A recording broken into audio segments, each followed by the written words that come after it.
Once again welcome to our academy my dear friends. जैसा कि मैंने आपको बताया था कि इसके पिछले वीडियो में मैंने आपको कंसेप्ट समझाया था और इस वीडियो में उसी कंसेप्ट से रिलेटेड मैं कुछ क्वेश्चंस लेकर आया हूँ, कुछ नए चीज़ें भी हमारे साथ जुड़ेगी, ठीक है ना।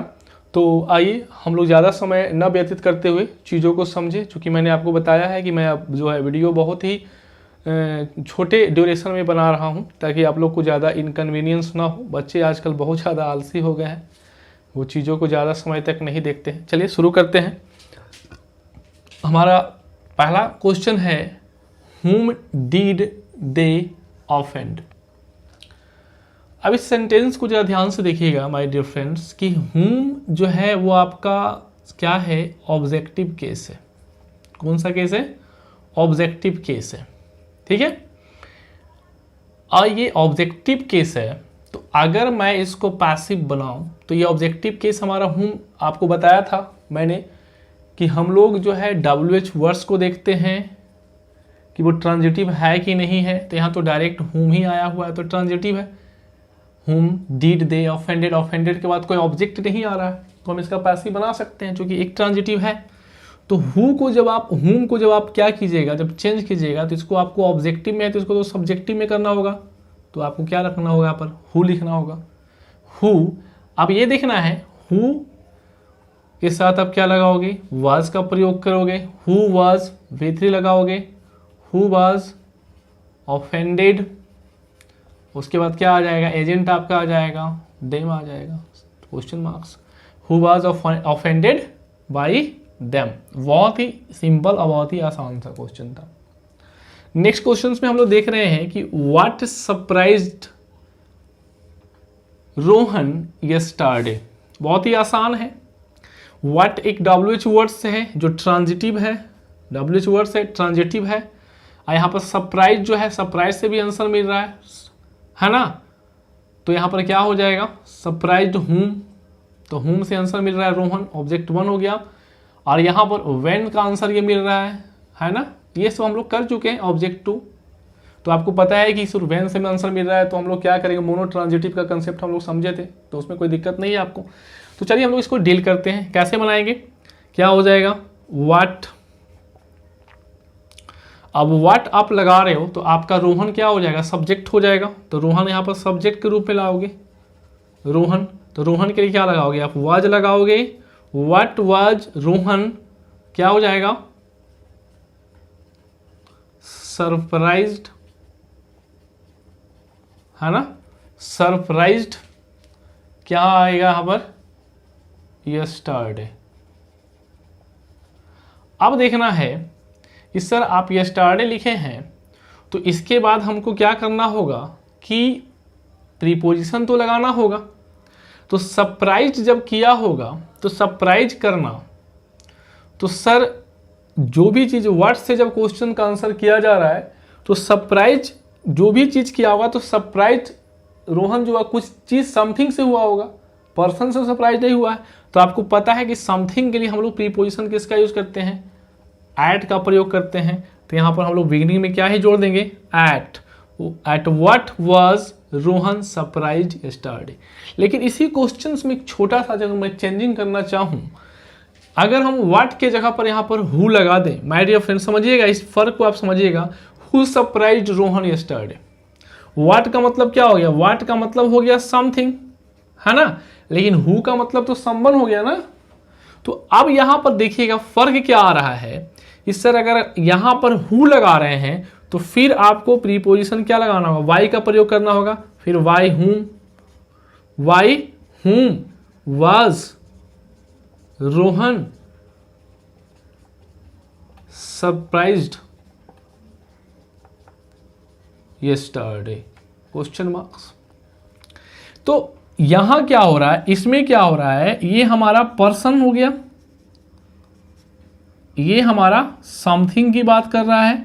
तो समथिंग के लिए हम लोग प्रीपोजिशन एट का प्रयोग करते हैं और पर्सन के लिए हम लोग प्रीपोजिशन वाई का प्रयोग करते हैं। तो यहां पर क्या लगाएंगे, वाई हुम, चूंकि हु ऑब्जेक्टिव केस में हमारा क्या हो जाएगा, हुम हो जाएगा। तो इन चीजों से भी आपको क्या करता है कि क्वेश्चन जो है आपको उलझाने की कोशिश करता है। यहाँ तक की चीज़ों को समझें, उसके बाद हम लोग फिर 2 क्वेश्चंस पे आगे बढ़ते हैं। ठीक है, तो हम लोग फिर से कुछ क्वेश्चंस है उसको जरा सा फिर से ध्यान से समझें माय डियर फ्रेंड्स। पहला है विच, तीसरा नंबर क्वेश्चन है विच बुक इंटरेस्ट्स रानी। ध्यान से समझिएगा, क्वेश्चंस मार्क्स यहाँ पर छूट गया था, दे दीजिए आप। अब देखिएगा कि इंटरेस्ट हमारा क्या हो गया माय डियर फ्रेंड्स, ये हमारा वर्ब हो गया, वर्ब के बाद ये ऑब्जेक्ट हो गया, वर्ब से जो पहले आ रहा है वो हमारा क्या हो गया, सब्जेक्ट हो गया। ठीक है, अब यहाँ पर क्या करना है, चूंकि रानी एक सब्जेक्ट हो, सब्जेक्ट यहाँ पर बनेगा, ऑब्जेक्ट है तो सब्जेक्ट बनेगा, तो रानी यहाँ पर शुरुआत में आ गया रानी। इंटरेस्ट है तो यहाँ पर क्या लगाओगे, प्रेजेंट इंडेफिनिट, तो इज लगाओगे, इज रानी। V3 आप फॉर्म लगाओगे, इंटरेस्टेड। अब देखना है कि इंटरेस्टेड हमारे पास विच बुक क्या है, सब्जेक्ट के रूप में काम करेगा तो वो एजेंट बनेगा, तो प्रीपोजिशन के बाद जाएगा। तो आप देखिए जब इंटरेस्ट रानी किसी चीज़ में, किसी बुक में ले रही है तो उसमें वो समा जा रही है, मतलब कि विलीन हो रही है। इंटरेस्ट होना का मतलब क्या होता है, किसी चीज़ में आप विलीन हो जाते हैं, तो एक मीडियम के थ्रू आप उसमें क्या हो जाते हैं, चले जाते हैं। तो जब हम मीडियम की बात करते हैं तो अब मैंने आपको बताया था कि हम क्या चीज़ का प्रयोग करते हैं, इन का प्रयोग करते हैं। चूँकि हम लोग इसको लास्ट में नहीं लिख सकते, इसलिए नहीं लिख सकते हैं चूँकि फिर WH वर्ड्स हमारा बिगिनिंग ऑफ द सेंटेंस होता है, तो फिर इंट्रोगेटिव का वायलेशन हो जाएगा। तो क्या हो जाएगा, in which book is Rani interested, question marks. बहुत ही समझदारी के साथ इसको समझना है।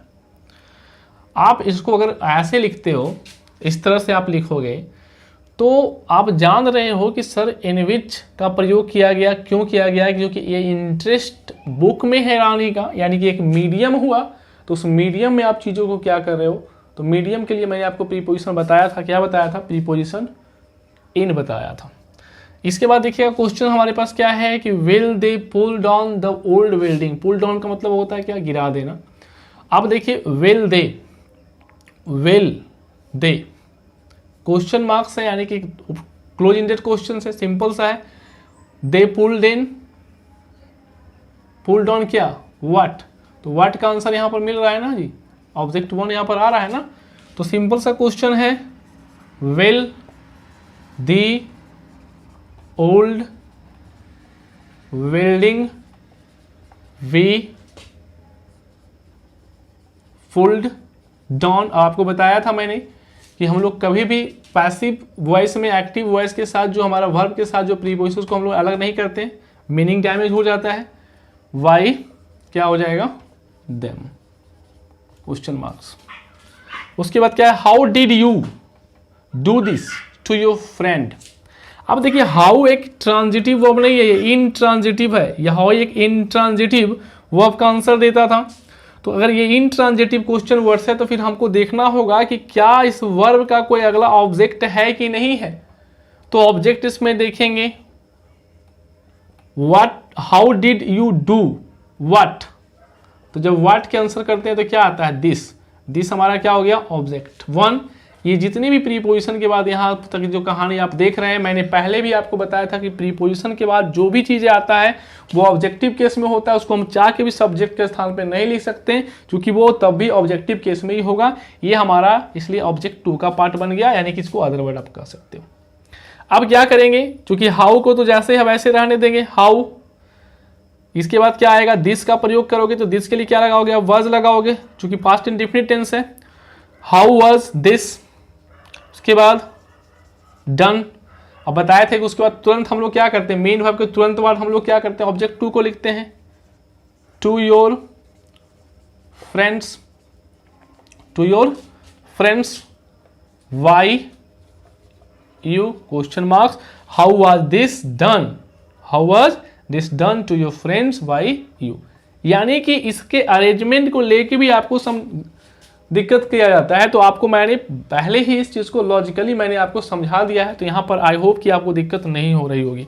ये हमारा क्वेश्चन है, will nobody tell Ram the truth. अब देखिएगा, विल नोबडी टेल हुम, तो आप हुम से जब क्वेश्चन करते हो तो आपके पास क्या आता है, ऑब्जेक्ट 1 आता है। उसके बाद फिर टेल से क्वेश्चन करते हो व्हाट लगा के, तो आपके पास क्या आता है, ऑब्जेक्ट 2 आता है। अब यहाँ पर समस्या क्या है माय डियर फ्रेंड्स, एक चीज ध्यान में रखिएगा कि यहाँ पर दोनों जो वर्ड है वो व्हाट और हुम का आंसर दे रहा है, यानी कि दो ऑब्जेक्ट है, ये हम लोग पहले कर चुके हैं। तो चलिए यहाँ पर एक बात और देखिएगा, नो वर्ड है, स्प्लिट और मर्ज का जो इसमें क्या है कंसेप्ट जुड़ा हुआ है, ध्यान से रखिएगा। यहाँ पर क्लोज इंडेड क्वेश्चंस भी है, हमारे पास दो ऑब्जेक्ट भी है, और स्प्लिट और मर्ज वाला भी कंसेप्ट है। तो ये स्प्लिट है कि मर्ज है, तो ये स्प्लिट है कि मर्ज है, ये हमारा मर्ज है, जिसको हमको स्प्लिट करना पड़ेगा।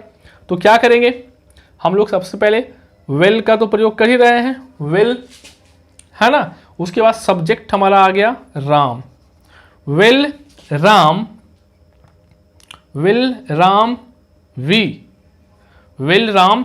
अब चूंकि इसको स्प्लिट कीजिएगा तो यहां पर क्या आएगा, नॉट का प्रयोग कीजिएगा, will not, will Ram not we told, ठीक है, द, तुरंत उसके बाद ऑब्जेक्ट टू लिखेंगे, द ट्रूथ, है ना, द ट्रूथ वाई। यहां पर चूंकि क्या है, नो को आप हटा रहे, नो किसके लिए बनता है, नो का इक्वल टू क्या होता है आपको पता है, नॉट और एनी से बनता है। तो नॉट तो यहां आप ऑलरेडी जोड़ चुके हो, तो आप एनी को लाना चाहते हो तो क्या हो जाएगा, एनी बॉडी, क्या हो जाएगा, एनी बॉडी क्वेश्चन मार्क्स। आप एनी बॉडी को नहीं भी लिख सकते हो, क्योंकि एनी बॉडी क्या है, जनरल डूअर है, तो आप इसको हटा भी सकते हो, सिंपली आप लिख सकते हो will Ram not we told the truth. अब देखिए वाई एनी बॉडी आप लिखो या ना लिखो, क्योंकि वो जनरल डूअर है। अब हम लोग चाहें तो इसको दूसरे तरह से भी बना सकते हैं, सेकेंड ऑब्जेक्ट को भी हम लेकर पैसिव बना सकते हैं। तो सेकेंड ऑब्जेक्ट को लेकर पैसिव कैसे बनाएंगे, ध्यान से देखिएगा। अब क्या करेंगे, will the truth, will the truth not be told, not be told. अब मैंने बताया था कि ऑब्जेक्ट टू को लेकर बनाते हैं, तो वहां पर ऑब्जेक्ट वन के साथ प्रीपोजिशन टू लगाते हैं, टू राम। आप अभी बताया कि आपका जनरल डूअर है एनी बॉडी, आप एनी बॉडी लिखो या ना लिखो कोई फर्क नहीं पड़ता है। ऐसे भी आप जानते हो कि पैसिव में हमारा क्या होता है, मेन हमारा जो होता है वर्क डन होता है ना, उसको हम लोग लिखते हैं, और जनरली हम लोग जनरल डूअर को मेंशन नहीं करते, तो आप यहाँ मेंशन कर भी सकते हो, मेंशन नहीं भी कर सकते हो। तो देखिए क्वेश्चंस में क्या हुआ फ्रेंड, ये क्वेश्चंस हार्ड नहीं था, इसमें स्प्लिट और मर्ज का भी कंसेप्ट दे दिया, क्लोज इंडेड क्वेश्चन का भी दे दिया, और डबल ऑब्जेक्ट का भी कंसेप्ट दे दिया, यानी कि आपको इन चीज़ों को समझना होगा। ठीक है, आज के लिए इतना ही। ठीक है, आप लोग अच्छी तरह से वीडियो को समझें, देखें, और मैं छोटा छोटा पार्ट ही आप लोग के बीच ला रहा हूँ, ताकि आप ज़्यादा से ज़्यादा इंजॉय करें, और आप टेंशन ना लें, छोटा पार्ट ला रहा हूँ, लेकिन मैं आपको पूरा कंटेंट जो हूँ, कंटेंट मैं पूरा आपको प्रोवाइड करूँगा। ठीक है, धन्यवाद। आप लोग से मैं विदा लेता हूँ, देखते रहिए आवर एकेडमी।